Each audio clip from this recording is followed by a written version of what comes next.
Eu recebo hoje Fernanda Cidral, nome de rico, sempre diferente, né? Ela é psicoterapia, trabalha na psicoterapia individual, terapia de casal, psicoterapia para crianças, é muito importante, orientação profissional e psicodiagnóstico. Ela que é psicóloga e nós vamos conversar hoje, dentre os temas, novamente sobre a criança hiperativa, ou a criança nervosa, ou a criança que vai na escola e não aprende, não é? Tem uma palavra interessante aqui, né? TDAH, né? Que é transtorno do déficit de atenção, né? Ou falta de limites, né? Qual que é dos dois? Fernanda, bom dia. Doutora, seja bem-vinda. Bom dia, Carlos. Bom dia a todos os ouvintes também da Rádio Tropical. É com muita satisfação que hoje eu estou aqui, né, para estar falando de um tema muito comum que acontece nos consultórios, principalmente onde eu trabalho, muito comum mesmo. Então, com grande satisfação que estou hoje aqui para a gente conversar sobre isso. Ô, doutora Fernanda, o que está vendo com a família? A família que mudou ou as crianças são mais evoluídas hoje? Que dá uma diferença, não é? Uhum. Bom, na verdade, seriam as duas coisas, né? As famílias hoje, elas têm uma concepção, né, muito diferente do que existia alguns anos atrás, né? Com as separações, enfim, mudou a estrutura da família, né? Você falou certo, a senhora falou certo, até porque antes tempo não tinha separação, era uma coisa muito rara, não é? Uhum. Hoje é muito comum, né? A mulher, ela tem independência financeira, então, até por este motivo, né, anteriormente, a mulher, ela tinha que se submeter ao marido, enfim, ela precisava do dinheiro, a mulher era dependente do marido? Isso, sim, financeiramente. E hoje, o que acontece com a evolução, né, enfim, da mulher trabalhando, estudando, ela não precisa mais se submeter, né, como era Fernanda, mas antigamente. não é só financeiramente, não. Antigamente, só o homem que mandava. Eu lembro lá em casa, com o pai e com a mãe, era o pai que fazia tudo. O pai negociava, comprava, vendia, trazia as coisas. A mãe só cuidava de nós. A mãe era uma empregada de luxo, se é que você tratar. Era mais ou menos assim, não era? Isso. E agora? Bom, agora, como eu lhe falei, né, a mulher, ela tem independência financeira, ela ganha o dinheiro dela, ela não precisa mais dar satisfações, enfim, né, mudou-se muito. E com essa mudança da inserção da mulher no mercado de trabalho, também mudou, né, enfim, as crianças, elas têm que ficar em creches para a mulher poder trabalhar, né, a criança tem uma outra criação, enfim, não fica, anteriormente ficava com as avós, né, enfim, com a mãe. Com a hoje, mãe, não é? Né, isso com a mãe. E hoje ela, enfim, tem que deixar na creche, né? A criança precisa ter os cuidados, né? O que é esse TDAH? Bom, essa sigla, né, esse palavrão, ele significa, como você disse mesmo, né, anteriormente, que é o transtorno do déficit de atenção, né?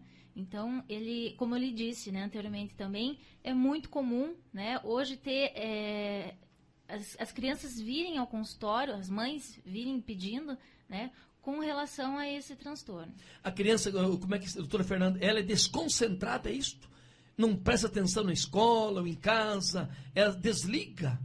Bom, existem duas características principais, né, desse transtorno, que seria a desatenção, enfim, então aquela criança que ela não consegue se concentrar por muito tempo numa atividade que demande concentração mental, né, e também pela hiperatividade, né, então aquela criança que é 1000 por hora, né, não consegue ficar sentada, enfim, tem se coça, se bate, isso, bate a mão, bate o pé, né, então aquela cutuca criança, o colega, puxa o cabelo. isso, né, não consegue se submeter a certos limites. Mas tem cura isto? Tem tratamento para isso? Sim, claro. Até um dado muito importante, né, que poucas pessoas sabem, mas em torno de 3 a 6% das crianças em idade escolar, elas apresentam, né, esse transtorno, né? Então, doutora Fernanda, a criança em casa, aí a mãe fala assim, este meu filho é muito saudável, ele não para. Na verdade, ele é hiperativo. Ou não? Bom, para diagnosticar a hiperatividade, tem que se ver vários contextos da vida dessa criança. Por exemplo, uma criança de 6, 7 anos, enfim, ela em casa não para quieto, puxa o cabelo do irmão, enfim, não tem parada. Mas na escola, ele se submete a a professora fala, olha, fulaninho, fica sentado, presta atenção.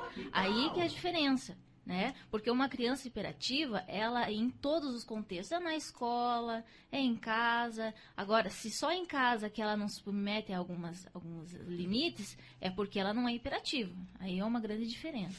Quem que apresenta a hiperatividade? E como que ela se desenvolve? Bom, a hiperatividade, ela é... Bom, a gente consegue notar ela, né, na idade escolar, quando a criança entra na escola. Antes dos 4, 5 anos, mais ou menos, é muito difícil ter um diagnóstico porque o comportamento da criança varia muito. Então, é mais notado na criança, mas alguns adultos, em torno de 60% das crianças que tiveram hiperatividade e não foram diagnosticadas corretamente, elas acabam levando alguns sintomas para a idade adulta, né? Então, é muito importante. Aí te pergunta, o que causa, então, a hiperatividade não tratada? Bom, o que causa, né? Existem 3 fatores, né, que os especialistas, eles, né, enfim, estudaram, que seria 75%, né, do transtorno seria uma carga genética. Enfim, vem do pai, vem da mãe, né? Uma outra variável seria também com relação a algumas, enfim, a parte neural, né, do ser humano, mais especificamente na área frontal, ela é responsável pelo comportamento humano, né? Enfim, de seguir limite. Então, seria alguma disfunção nessa área frontal, né? Então, seria algo orgânico. E o último fator seria uma causa psicológica, enfim, né? Um desequilíbrio familiar, né? Iria causar ansiedade e, por exemplo, a criança já está latente, né? Já tem esse problema, né? Então, com uma ansiedade, enfim, pode estar agravando. Hein, doutora Fernandes, a família, quer dizer, vai, volta, o mundo evolui, você cria a internet, o super navio, o super avião, a super bomba, mas a família é a base de tudo. Sim. Família é fundamental. Claro. São as primeiras experiências que a criança vai ter, enfim, né? Ela vai ter a família dela como modelo para o resto da vida dela. E na sua opinião, a família está desequilibrada? Como é que está a família hoje? Olha, bom, eu vou falar o que eu percebo no consultório, enfim, de experiência, né?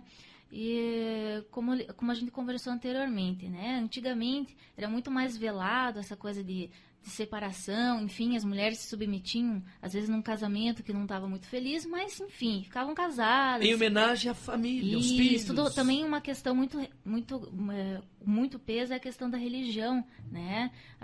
Hoje, enfim, existem, né, muitas religiões, enfim, mas com a separação, com a saída da mulher, né, de casa para o trabalho, também ocorreu uma mudança, né? Não digo um desequilíbrio, enfim, né? Mas uma mudança muito significativa na forma de como que as crianças estão sendo educadas hoje em dia. Doutora Fernanda, como é que a gente percebe, então, que a pessoa é hiperativa ou que é desatenta? Além da escola, às vezes na escola ela vai razoavelmente bem. E te pergunta, depois vai crescendo, vai se ajeitando, cura sozinho? Não. Não, na verdade, assim, né? Como tem uma causa, né, orgânica, no sentido de que o próprio organismo da pessoa, né, tem essa deficiência, o tratamento, né, hoje em dia, ele tem a parte medicamentosa, né? Geralmente a criança, quando é diagnosticada, ou ela toma Ritalina, Imipramina, que são alguns medicamentos para esse tipo... Mas é forte pra caramba! São fortes, sim. E outra forma de tratamento seria a psicoterapia, né? Queria estar auxiliando também essa família a lidar com essa criança. Porque muitas vezes essa criança é rotulada como o bagunceiro da turma, né? Nenhuma criança quer brincar. Então, outro fator muito importante que eu acho que vale a pena a gente salientar é que a criança hiperativa, ela é muito insegura.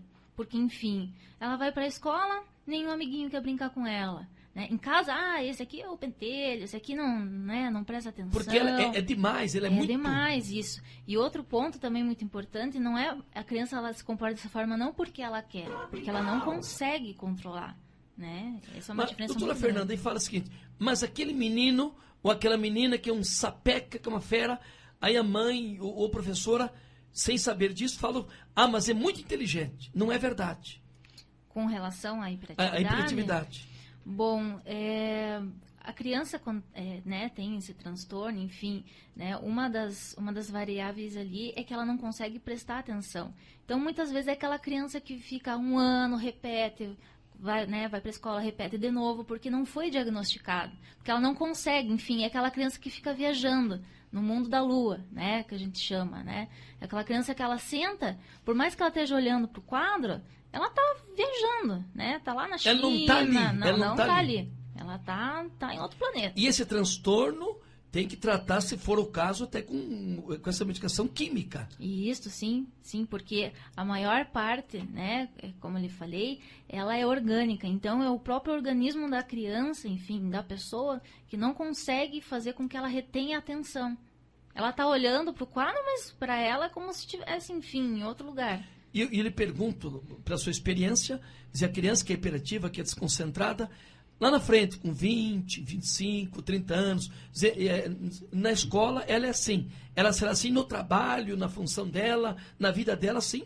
Isso, um ponto muito importante, Carlos, que quando não é diagnosticado, né, como eu lhe falei, 60% dos casos que não são diagnosticados, a pessoa acaba levando para a vida adulta. E o que acontece? Uma propensão muito grande do adulto ou do adolescente usar drogas, né? Porque a pessoa ela não consegue se submeter a limites. Então, enfim, a droga é Ela fica desigual às pessoas, é isso? Diferente?